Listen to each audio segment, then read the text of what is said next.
Bonjour à toute la communauté Livret Riche et bienvenue pour une nouvelle vidéo. On se retrouve pour la deuxième vidéo d'une série de vidéos aux côtés de Jérémy Tubiana qui travaille chez Lixor et Dorian, membre de l'équipe Livret Riche.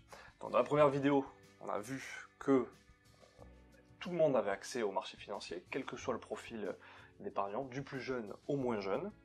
Donc tu nous as parlé d'actions, tu nous as parlé d'ETF. Est-ce que tu peux nous expliquer un petit peu le fonctionnement et la différence entre les deux? Et quel est le plus adapté? Alors, l'ETF, c'est un fonds qui réplique un indice de référence. Donc, dans l'ETF, on va avoir un panier d'actions, on va s'exposer à un panier d'actions ou d'obligations d'ailleurs, correspondant à un indice avec un objectif, c'est de répliquer à la hausse comme à la baisse la performance d'un indice boursier comme le CAC 40. À l'inverse, les actions, en fait, on va devoir acheter ses propres actions tout seul, de son côté. Donc, si je veux acheter 10 actions, je vais devoir passer 10 ordres sur un compte titre ou un PEA. Ok, donc si j'opte pour un ETF, je réplique simplement un indice. Donc, pour rebondir sur ce que tu disais, je suis sur de l'investissement passif, à la différence d'une personne qui va choisir ses actions et essayer de surperformer son indice de référence, ce qu'on appelle le benchmark. Ok, donc logiquement, on a dit que c'est adapté à tous les profils. Je peux acheter pour 20 € un ETF. Mais si j'ai l'argent, que moi 20 € ça représente pas grand chose, par exemple j'ai 5 000 ou 10 000 € à placer, pourquoi je peux pas reproduire moi-même le CAC 40 si j'ai la possibilité d'acheter les 40 valeurs? Finalement l'ETF c'est moi-même, pourquoi je peux pas le faire moi? Ou est-ce que je peux le faire? Tu pourrais le faire, techniquement tu pourrais le faire, mais ça implique deux choses. C'est déjà de acheter, de vérifier la pondération de chaque titre composant le CAC 40 pour le répliquer de ton côté. Donc peut-être que tu vas devoir déjà vérifier que total, c'est X% du CAC 40, et donc acheter parmi ces 5 000 €, X% de chacune des actions. Déjà, ça va te demander du temps. Ensuite, ça va être un coût. Si tu achètes les 40 valeurs du CAC 40, tu vas passer 40 ordres en bourse. Et donc, c'est 40 frais de courtage que tu vas potentiellement payer. Alors que sur un ETF, en une transaction, tu as accès aux 40 valeurs du CAC 40 et avec un seul frais de courtage à régler. Et en plus de ça, effectivement, même si tu as 5 000 € comme tu le disais pour acheter toutes les valeurs du CAC 40, avec un ETF, il suffit de monopoliser autour de 50 €, ça va dépendre du prix de l'acquisition de l'ETF, pour acheter toutes les valeurs du CAC 40. Donc Jérémy, l'ETF permet donc de répliquer l'indice et de faire aussi bien que l'indice, mais finalement peut-être que l'investisseur voudrait faire mieux que l'indice et c'est peut-être ce qu'il attend. Alors, effectivement, c'est ce qu'il peut attendre et souvent pour essayer de faire mieux que l'indice, il peut se débrouiller tout seul et s'acheter de son propre côté des actions, mais il peut aussi avoir accès à des gérants dits actifs. Le gérant actif, lui, il va avoir un rôle, un objectif, c'est de faire mieux que l'indice. Donc si un investisseur veut investir sur les actions françaises, d'accord, il va soit acheter un ETF CAC 40, ou soit investir sur un gérant actif sur les actions France. Le gérant actif a l'objectif de faire mieux que l'indice, mais malheureusement, il peut aussi faire moins bien. D'accord? Donc on n'a aucune garantie, entre guillemets, de l'objectif de performance du gérant actif. Maintenant, encore une fois, il est important de ne pas opposer les deux. D'accord? C'est pas parce qu'un ETF ne fera jamais moins que l'indice que du coup, l'ETF va être forcément meilleur. En réalité, ça va dépendre du marché sur lequel on va investir.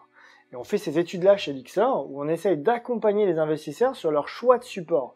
Est-ce que sur tel marché, donc par exemple les actions françaises, il vaut mieux privilégier un gérant actif ou un gérant dit passif via l'ETF? On se rend compte concrètement que par exemple sur les marchés américains, il y a très peu de gérants qui arrivent à faire mieux que l'indice S&P 500 ou MSCI USA sur le long terme. Donc on aura envie de se dire qu'il vaut mieux privilégier un ETF.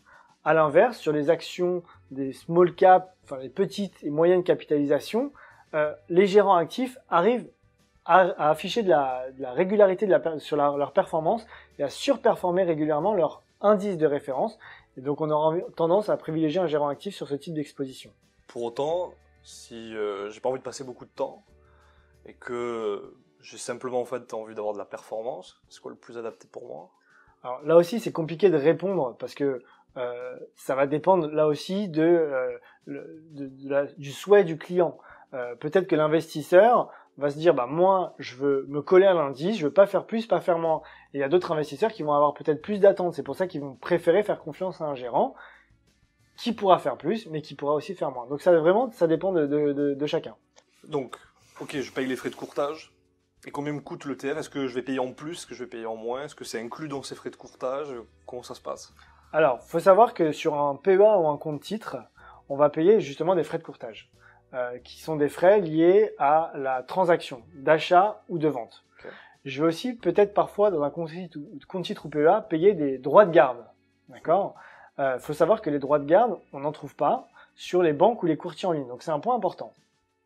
Côté assurance vie, c'est plutôt des frais du contrat qu'on va payer. D'accord? Les frais du contrat de l'assurance vie, qui va d'ailleurs me donner accès aux fonds euros et aux unités de compte que sont les ETF ou les fonds, par exemple. Donc, la grande question que tout le monde se pose, c'est qu'en termes de frais, vaut-il mieux privilégier un PEA ou une assurance vie? En réalité, ça va dépendre de la stratégie d'investissement. Mais on comprend rapidement que sur un PEA, par exemple, si j'investis régulièrement, je n'ai pas précisé, mais sur un PEA, depuis la loi Pacte, les frais de courtage, les frais de transaction sont limités à 0,5%. Alors que les frais du contrat dans l'assurance vie sont au plus bas à 0,6% par an, jusqu'à 1%. Donc si, pour une stratégie d'investissement régulière, d'investissement régulier tous les mois sur mon PEA, bah ça va me coûter au max 0,5 de frais de transaction sur l'année, d'accord? Tandis que sur l'assurance vie, ça va me coûter, au mieux, 0,60. Donc j'aurais envie de privilégier le PEA sur l'investissement en ETF pour un investissement régulier. Tu parles d'investir régulièrement, mais concrètement, comment s'y prendre? Alors, ça va dépendre de l'enveloppe déjà. Sur un PEA ou compte titre aujourd'hui, et encore que c'est en train de changer avec le développement de nouvelles plateformes digitales, bah, sur un compte titre ou PEA, je vais souvent devoir passer moi-même mon ordre. D'accord? Donc c'est un point important. Alors que dans l'assurance vie, bah, ça va être fait automatiquement. Je peux programmer, à travers les versements programmés, un investissement régulier sur un ETF. Donc ça, c'est le point important. Maintenant, peut-être que la question principale, c'est pourquoi épargner régulièrement? Bah, en fait, souvent, les gens se posent la question de savoir à quel moment investir. Le plus gros risque quand on investit sur les marchés financiers, c'est d'investir au plus haut. Ou alors de revendre au plus bas. Par exemple, là aussi, l'année dernière, personne n'avait encore une fois prévu la crise du Covid. Les marchés étaient haussiers en début d'année 2020. C'était assez tentant pour entrer sur les marchés financiers et il y a eu la crise du Covid qui a fait baisser les marchés. Investir régulièrement permet déjà d'une part de capitaliser régulièrement sur son épargne, mais aussi de se prémunir du risque du mauvais timing d'investissement, du mauvais moment où on va investir. Et donc c'est pour ça que c'est très important d'investir régulièrement sur le long terme, et là, encore une fois, de manière diversifiée, pour justement répondre au plus près à ses besoins. Ouais, parce qu'effectivement, en fait, régulièrement, on me dit non, les marchés sont trop hauts, c'est pas le bon moment pour acheter, ça va se casser la figure. Alors du coup, c'est quoi la solution? Je n'investirai jamais de ma vie, quoi. Bah, il y en a qui malheureusement se disent ça. Se disent, bah, j'arrête d'investir sur les marchés financiers parce que malheureusement, ils ont investi une certaine somme au mauvais moment et ils ont revendu, bah, quand les marchés étaient baissiers, de peur de perdre tout leur argent. Donc, ça peut être une solution d'investissement, hein, mais encore une fois, je rappelle que l'investissement sur les marchés financiers, c'est sur du long terme, d'accord? Et d'ailleurs, les historiques de constatation montrent que plus l'horizon d'investissement est long, plus le risque de perte en capital est faible. Et d'ailleurs, encore une fois, plus l'horizon d'investissement est long et plus j'investis régulièrement mon capital, et plus là aussi j'optimise mon risque de perte en capital. Donc c'est pour ça que c'est important. Parce qu'au final, je viens lisser ma performance, j'achète quand c'est haut, j'achète quand c'est bas, je me pose pas forcément de questions. C'est exactement ça. Parce qu'au final, les marchés, est-ce qu'ils sont trop hauts par rapport à quoi?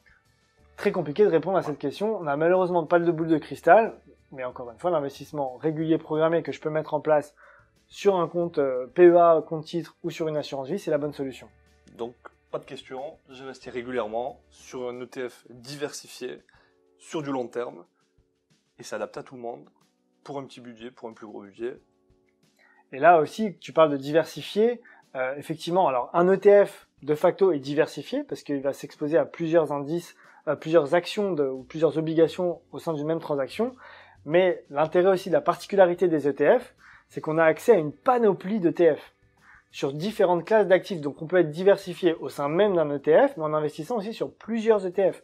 Donc on peut investir sur des actions françaises, des actions américaines, on peut investir, et c'est quelque chose qui se développe de plus en plus sur des investissements dits responsables.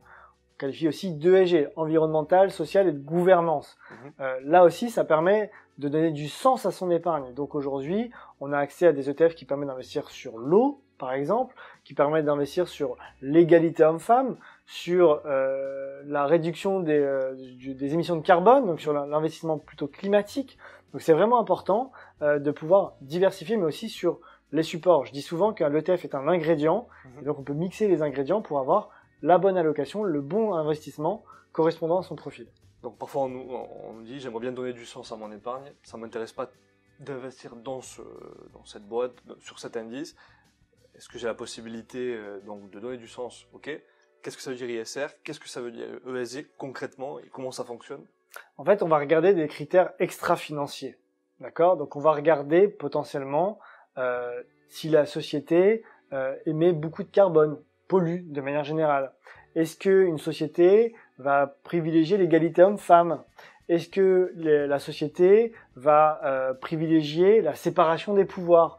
Tout ça, ce sont des critères extra-financiers, donc on va pas regarder que la performance, que le chiffre d'affaires, que des ratios financiers pour juger la société. On va regarder des critères extra-financiers, d'accord? Donc c'est un point important. Maintenant, on se rend compte que c'est des supports qui ont de plus en plus d'intérêt. Alors d'une part, parce que nous-mêmes, nous innovons régulièrement en lançant des nouveaux produits sur ces types d'investissements, mais aussi on le voit de la part des investisseurs. L'année dernière, même cette année, 50% de la collecte en ETF, en Europe, se fait sur ce type d'investissement. Donc, il y a ce virage qui est en train d'être opéré par les investisseurs qui ne vont pas simplement juger le critère financier d'une société, ils vont regarder beaucoup plus finement et regarder l'impact que va avoir d'un point de vue responsable, soit environnemental, soit social, soit de gouvernance, soit les trois, soit climatique, pour juger leur investissement. Et ça montre d'ailleurs que on va privilégier des investissements long terme. Parce qu'effectivement, on sait que ce type d'impact, c'est des impacts qu'on va avoir une faveur sur le long terme. Donc à résumer, pour se constituer une épargne, on peut retenir qu'il faut épargner régulièrement sur les marchés financiers pour un placement et un objectif long terme, que l'on dispose de plusieurs enveloppes de placement, aussi bien le PEA que le compte titre que l'assurance vie, mais avec des frais effectivement qui peuvent être plus faibles dans un PEA, surtout si on a une épargne qui est régulière, et également un avantage fiscal également au bout de 5 ans qui correspond à cet horizon de placement plutôt long terme. Les ETF sont un support de placement pour celui qui voudrait reproduire les indices. Bien sûr, les sociétés de gestion peuvent dans certaines situations surperformer et donc l'investisseur aura son libre choix à faire au moment de choisir son placement. Un point important que nous avons également évoqué, c'est l'aspect socialement responsable qui ressort. Et là, les ETF sont un bon support puisqu'une présélection est faite automatiquement au travers des ETF ESR et qu'il serait relativement complexe et long pour l'investisseur de choisir lui-même ses actions. Et donc aujourd'hui, on peut, grâce à ces instruments, faire de l'investissement à faible frais, de façon automatique, avec peu de montants et en plus être socialement responsable. C'est exactement ça. Parfaitement résumé, Dorian. Merci beaucoup. Merci Dorian. Merci Jérémy. Merci Jérémy. C'est tout pour cette vidéo. Merci d'avoir regardé. N'hésitez pas à donner des likes, vous abonner à la chaîne. On se retrouve très vite pour une 3e vidéo aux côtés de Jérémy et de Dorian. N'hésitez pas à mettre vos commentaires. On laisse encore une fois le lien du site Lixor ETF en description de cette vidéo. Et rappelle-toi que la différence entre ce que tu es et ce que tu veux être réside dans ce que tu fais. Deviens libre et riche.